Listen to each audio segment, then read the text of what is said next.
എല്ലാവർക്കും എൻ്റെ വിനീത പ്രണാമം. ശ്രീ വിശ്വ വാസ്തുവിദ്യ എന്ന എളിയ ചാനലിലേക്ക് നിങ്ങളെ സ്നേഹപൂർവ്വം സ്വാഗതം ചെയ്യുന്നു. ഭൂമിയുടെ ദിവ്യ സംരക്ഷകയാണ് ശ്രീ മഹാഭദ്രകാളി. ശ്രീ മഹാഭദ്രകാളി ദേവിയുടെ സംഹാര ശക്തി കാരണം കാളി ദേവിയെ ഇരുണ്ട അമ്മയെന്നും അറിയപ്പെടുന്നു. കാളി എന്ന പദം സംസ്കൃത പദമായ കാൽ എന്ന വാക്കിൽ നിന്ന് എടുത്തതാണ്. കാലം, സമയം എന്നാണ് അർത്ഥം. കാളി ദേവി സമയം, മാറ്റം, ശക്തി, സൃഷ്ടി, സംരക്ഷണം, സംസ്കാരം അഥവാ നാശം എന്നിവയെ പ്രതിനിധീകരിക്കുന്നു. കാളി എന്ന വാക്കിന് കറുത്തവൾ എന്നും അർത്ഥമുണ്ട്. ആത്മീയ ഗ്രന്ഥങ്ങൾ അനുസരിച്ച് പാർവതി ദേവിയുടെ രൂപമായും മഹാദേവന്റെ പത്നിയായും കണക്കാക്കപ്പെടുന്നു. പ്രപഞ്ചത്തിലെ ദുഷ്ടശക്തികളെ നശിപ്പിക്കുന്നവൾ എന്നതിലുപരി സൽക്കർമ്മം ചെയ്യുകയും അങ്ങേയറ്റം ഭക്തിയോടെ അമ്മയെ ആരാധിക്കുകയും ചെയ്യുന്നവർക്ക് കാളിയമ്മ ധാതാവും സംരക്ഷകയുമാണ്. കലിയുഗത്തിൽ ശ്രീ ഭദ്രകാളി ദേവി, ശ്രീ ആഞ്ജനേയ സ്വാമി, ശ്രീ കാളഭൈരവ സ്വാമി എന്നീ ദേവതമാരാണ് ഭക്തരുടെ സങ്കടങ്ങൾ അകറ്റാനായി ജാഗരൂകരായി നിലകൊള്ളുന്നത്. മഹിഷാസുരൻ, ഷുണ്ട് നിഷുണ്ട്, ദുംവിലോൺ എന്നിങ്ങനെയുള്ള ഭയാനകന്മാരായ അസുരന്മാരെ ശ്രീ ദുർഗാദേവി വ്യത്യസ്ത രൂപങ്ങൾ അവതാരമെടുത്ത് നിഗ്രഹിച്ചു. അസുരന്മാരിൽ രക്തബീജൻ എന്ന ഭയാനകനായ അസുരനെ വധിക്കുക ദേവന്മാർക്ക് സാധിക്കുന്നില്ലായിരുന്നു. രക്തബീജൻ എന്നാൽ രക്തം ബീജമായവൻ, അതായത് രക്തബീജന്റെ രക്തത്തുള്ളി ഇരിക്കുന്ന ഇടത്തിൽ നിന്നും പുതിയ ഒരു രക്തബീജൻ ജന്മമെടുക്കുമായിരുന്നു. രക്തബീജൻ തന്റെ ഈ കഴിവിനെ കഠിന തപസ്സിലൂടെ മഹാദേവനെ തൃപ്തിപ്പെടുത്തി നേടിയതായിരുന്നു. തന്റെ ഈ കഴിവിൽ അഹങ്കരിച്ച രക്തബീജൻ ദേവതമാരെയെല്ലാം പോരിന് വിളിച്ചു. രക്തബീജന്റെ ഈ കഴിവ് കാരണം അവനെ നിഗ്രഹിക്കാൻ അത്ര എളുപ്പമായിരുന്നില്ല. ദേവന്മാരെല്ലാം ചേർന്ന് ശ്രീ ദുർഗാദേവിയെ അഭയം പ്രാപിച്ചു. ദുർഗാദേവി രക്തബീജന്റെ നിഗ്രഹത്തിനായി കാളി ദേവിയുടെ രൂപം പൂണ്ടു. ശ്രീ മഹാഭദ്രകാളി യുദ്ധഭൂമിയിലെത്തി രക്തബീജനുമായി ഏറ്റുമുട്ടി.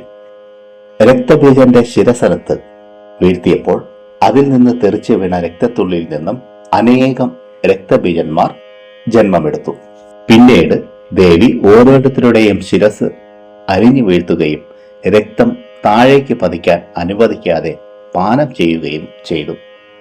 അവസാനം രക്തബീജനെ വധിച്ചു.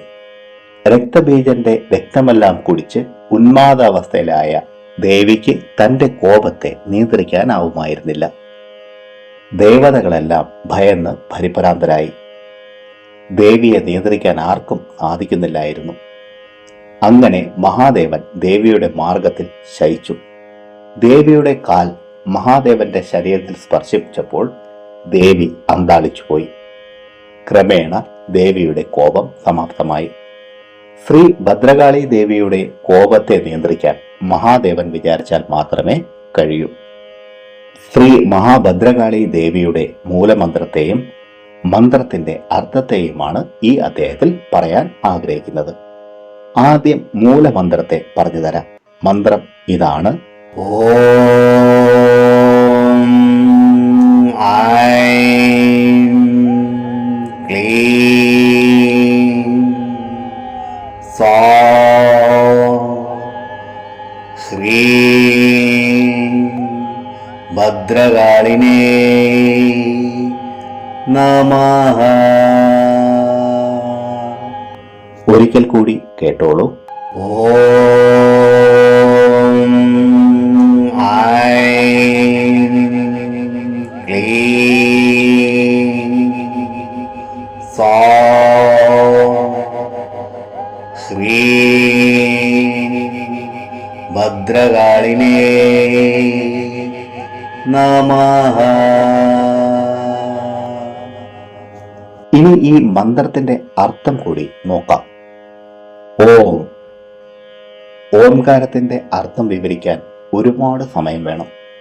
ചുരുക്കത്തിൽ അല്പം പറയാം.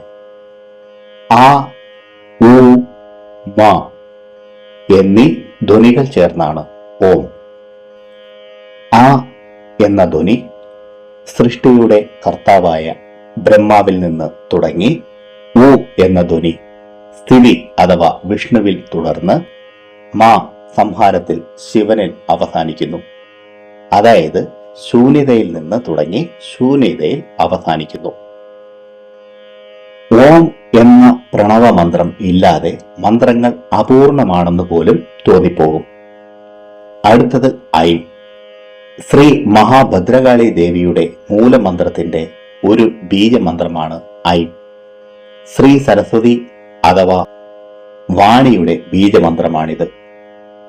വിദ്യ, ജ്ഞാനം, ബുദ്ധി എന്നിവയുടെ ദേവിയായ ശ്രീ സരസ്വതി ദേവിയുടെ ബീജമന്ത്രമാണ് ഐം.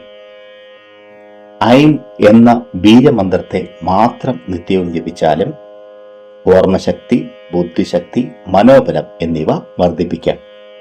ഏകാഗ്രത വർദ്ധിപ്പിക്കാനായി ജപിക്കേണ്ട ഉത്തമ മന്ത്രമാണ് ഐം എന്ന ബീജമന്ത്രം. അടുത്തത് ക്ലീം. ക്ലീം എന്ന മന്ത്രം ആകർഷണത്തിന്റെ ബീജമന്ത്രമാണെന്ന് പ്രത്യേകം പറയണ്ടല്ലോ. ക്ലീം എന്ന ബീജമന്ത്രം കാമദേവൻ, ശ്രീകൃഷ്ണൻ എന്നിവരുടെയും ബീജമന്ത്രങ്ങളാണ്. ക, ല, ഈ, മ എന്നീ 4 ധ്വനികൾ ചേർന്നാണ് ക്ലീം എന്ന മന്ത്രം ഉണ്ടായത്. ഇതിൽ കായുടെ അർത്ഥം കാരണം, ലായുടെ അർത്ഥം സ്ഥൂല ശരീരം, ഈയുടെ അർത്ഥം ഇവിടെ ശരീരം, മയുടെ അർത്ഥം ഇവിടെ പൂർണ്ണത. അതിനാൽ ക്ലീം എന്നത് സ്ഥൂല ശരീരത്തിനും കാരണ ശരീരത്തിനും ഇടയിലുള്ള പൂർണ്ണ ഐക്യത്തിന് കാരണമാകുന്നു. മോശമായ ഗ്രഹങ്ങളുടെ പ്രതികൂല ഫലങ്ങൾ, ദൗർഭാഗ്യങ്ങൾ, ആരോഗ്യ പ്രശ്നങ്ങൾ, അതുപോലെ ശത്രുക്കൾ മൂലമുണ്ടാകുന്ന പ്രശ്നങ്ങൾ എന്നിവയെല്ലാം ഒഴിവാകുന്നു ഈ ക്ലീം എന്ന ബീജമന്ത്രം മാത്രം ജപിച്ചാൽ. ക്ലീം എന്ന ബീജമന്ത്രത്തെ പറ്റി വിസ്താരമായി മുമ്പ് ഒരു വീഡിയോയിൽ പറഞ്ഞിരുന്നു. അടുത്തത് സൗ. സൗ എന്ന ബീജമന്ത്രം പരാശക്തിയുടെ ബീജമന്ത്രമായി കണക്കാക്കുന്നു. സൗ എന്ന ബീജമന്ത്രം അന്വേഷകർക്ക് ആത്മാവിനെ സാക്ഷാത്കരിക്കാനായി ശക്തി നൽകുന്നു. ഇതിനെ പരബീജമന്ത്രം എന്നും പറയുന്നു. പ്രത്യേകിച്ച് സൗ എന്ന ബീജമന്ത്രം ജപിക്കുന്നത് മോക്ഷം നേടാൻ ഉപയോഗപ്രദമാണെന്ന് കരുതുന്നു. സൗ എന്നത് സ, ഔ, ഹ എന്ന 3 ധ്വനികൾ ചേർന്നാണ്. സ എന്നാൽ അസ്തിത്വം, ഔ എന്നാൽ വികാരം, ഹ എന്നാൽ ശിവൻ എന്നാണ് അർത്ഥമാക്കുന്നത്. മോക്ഷം നേടുന്നതിനും നെഗറ്റീവ് ശക്തികളെ നീക്കം ചെയ്യുന്നതിനും ആത്മീയ വളർച്ചയ്ക്കും ഈ മന്ത്രം ഉപയോഗപ്രദമാണെന്ന് കണക്കാക്കപ്പെടുന്നു. അടുത്തത് ഹ്രീം എന്ന ബീജമന്ത്രം. സനാതന ധർമ്മത്തിൽ ഒരു പ്രത്യേക സ്ഥാനമുള്ള ബീജമന്ത്രമാണ് ഹ്രീം. ലക്ഷക്കണക്കിന് മന്ത്രങ്ങൾക്ക് ഈ ബീജമന്ത്രത്താൽ ഊർജവും ജീവനും ലഭിക്കുന്നു. ശ്രീ മഹാഭുവനേശ്വരിയുടെ ബീജമന്ത്രമാണ് ഹ്രീം. ഈ മായാ ബീജമന്ത്രത്തിൽ ഹ ശിവൻ, ര പ്രകൃതി, ഈ പ്രപഞ്ചമാതാവ്, ബിന്ദു നിവാരണം. അങ്ങനെ ഈ മായ ബീജമന്ത്രത്തിന്റെ അർത്ഥം മഹാദേവന്റെ ജനനിയായ ആദിശക്തി എന്റെ ദുഃഖങ്ങൾ നീക്കുന്നു എന്നാണ്. ഹ്രീം എന്ന ബീജമന്ത്രത്തെ പറ്റിയും മുമ്പ് വിസ്താരമായി ഒരു വീഡിയോയിൽ പറഞ്ഞിരുന്നു. ശ്രീ മഹാഭദ്രകാളി ദേവിയുടെ മൂലമന്ത്രമായ ഓം ഐം ക്ലീം സൗം ഹ്രീം ഭദ്രകാളിനേ നമഃ എന്ന മന്ത്രത്തിന്റെ അർത്ഥം ഏകദേശം മനസ്സിലായല്ലോ. അതുപോലെ ഇതിന്റെ ശക്തിയെക്കുറിച്ചും. പ്രിയരെ, ഈ അധ്യായത്തിൽ പറഞ്ഞ കാര്യങ്ങൾ നിങ്ങൾക്ക് പ്രയോജനപ്പെട്ടു എന്ന് ഞാൻ വിശ്വസിക്കുന്നു. ഇഷ്ടമായെങ്കിൽ ലൈക്ക് ചെയ്ത് എന്നെ അറിയിക്കുക. നിങ്ങളുടെ ഇഷ്ടദേവന്റെ പേര് ഒന്ന് കമന്റ് ബോക്സിൽ എഴുതുക. മറ്റുള്ളവർക്ക് പ്രയോജനപ്പെടുന്ന രീതിയിൽ എന്തെങ്കിലും ഉണ്ടെങ്കിൽ ഷെയർ ചെയ്യാനും ഈ ചാനലിലെ പഴയ വീഡിയോകളും കാണാനും ശ്രമിക്കുക. പിന്നെ ഞാൻ എപ്പോഴും പറയുന്നത് പോലെ സത്യസന്ധമായ യഥാർത്ഥ വാസ്തുവിദ്യ രഹസ്യങ്ങളും സനാതനധർമ്മത്തിലെ സാധന, ഉപാസന, മന്ത്രരഹസ്യങ്ങളും ഹസ്തരേഖ വിജ്ഞാനവും സാമുദ്രിക ശാസ്ത്ര രഹസ്യങ്ങളും അറിയാനായി നിങ്ങൾ ഈ ചാനൽ സബ്സ്ക്രൈബ് ചെയ്യുക. നിങ്ങൾക്കെല്ലാവർക്കും ശ്രീ കാളിയമ്മയുടെ അനുഗ്രഹം ലഭിക്കാനായി ആത്മാർത്ഥമായി പ്രാർത്ഥിച്ചുകൊണ്ട് നിർത്തുന്നു. നന്ദി, നമസ്കാരം.